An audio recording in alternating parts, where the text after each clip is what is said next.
ஏகேஎஸ்கே குடும்பத்தை உன் தொண்டர்கள் என்னெல்லாம் பேசியிருக்காங்க தெரியுமா? விஜயை விளாசிய சீமான்.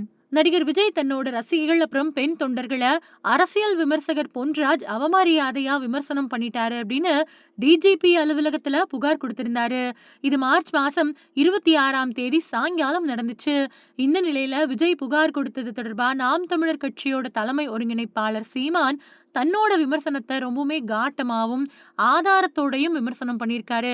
பிரச்சாரத்துக்கு மத்தியில செய்தியாளர்களை சந்திச்ச நாம் தமிழர் கட்சியோட தலைமை ஒருங்கிணைப்பாளர் சீமான் பொன்ராஜ் அவர்கள் விமர்சித்தது அப்படிங்கிறது ஆதங்கத்தோட வெளிப்பாடு.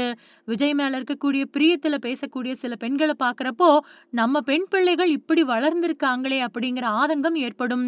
அதோட வெளிப்பாடுதான். சமூகத்தை நேசிக்கக்கூடிய எல்லாருக்குமே நம்மளோட அடுத்த தலைமுறை இவ்வளவு மோசமா வளருதா அப்படிங்கிற கவலை வரும். இந்த கவலை விஜய்க்கும் வந்திருக்கணும். அப்படி வருத்தப்பட்டிருந்தா ஒரு அறிக்கை வெளியிட்டு அதை கண்டிச்சு தவிர்க்க சொல்லி இருந்திருக்கணும். ஆனா அவர் அப்படி செய்யல.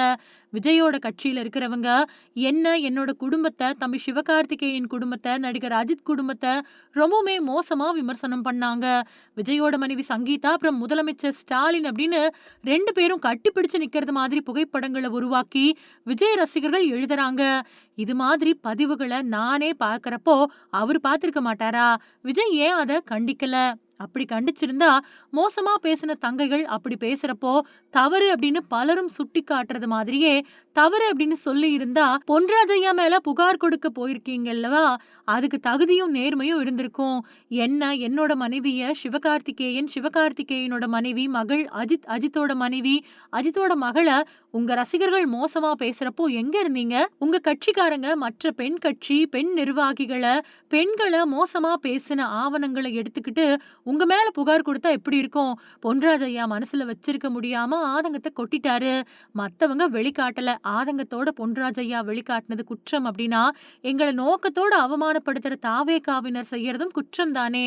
அதுக்கு என்ன செய்யலாம்? விஜய் புகார் கொடுக்க என்ன காரணம்? சமீபத்துல அவரை சுத்தி நடந்தது எல்லாம் பெண்களுக்கு எதிரா அப்படிங்கறதால இப்போ பெண்கள் மத்தியில ஆதரவு பெற இப்படி செய்யறாரு. உண்மையிலேயே பெண்கள் மேல அக்கறை இருந்தா அவரோ இல்லனா அவரோட கட்சியோட சார்பிலேயோ யாராவது அதை கண்டிச்சு அன்பு வேற அதை வெளிப்படுத்த அருவருப்பான வார்த்தைகளை யூஸ் பண்ண கூடாது அப்படின்னு சொல்லி இருந்திருக்கணும். அதை செய்யல. புகார் கொடுக்க மட்டும் போறாரு அப்படின்னு ரொம்பவே காட்டமா பேசியிருக்காரு. இவரோட பேச்சு சரியானது அப்படின்னு பலரும் கருத்துக்கள் சொல்லிட்டு வராங்க.